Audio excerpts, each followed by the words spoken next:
السلام علیکم ورحمۃ اللہ وبرکاتہ۔ میرے محترم ناظرین، آج میں آپ کے لیے ایک مسنون دعا لایا ہوں۔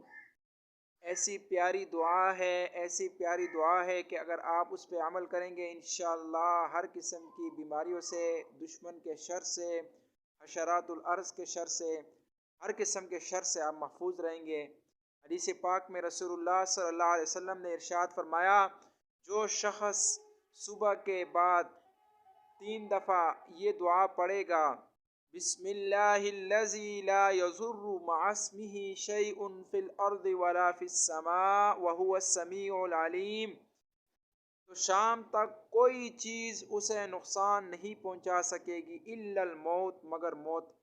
اسی طرح جو مسلمان شام کے وقت یہ دعا بسم اللہ الذی لا یضر مع اسمہ شیء فی الارض ولا فی السماء وہو السمیع العلیم شام کو پڑھے گا انشاءاللہ صبح تک کوئی چیز بھی اسے تکلیف اور نقصان نہیں دے سکے گی۔ بہت ہی پیاری دعا ہے، آپ اس کو آزما کر دیکھیں، ہر قسم کی مصیبتوں سے آپ محفوظ رہیں گے۔ اور میرا یہ معمول ہے الحمدللہ فجر کے بعد بھی پڑھتا ہوں اور مغرب کے بعد بھی پڑھتا ہوں۔ اللہ سے دعا ہے کہ اللہ ہمیں یہ دعا پڑھنے کی توفیق عطا فرمائے۔ یہ دعا ایسی ہے انشاءاللہ آپ یہ پڑھیں گے، دشمن کے شر سے، جادو سے، نظر بد سے، بیماریوں سے آپ محفوظ رہیں گے۔ السلام علیکم ورحمۃ اللہ۔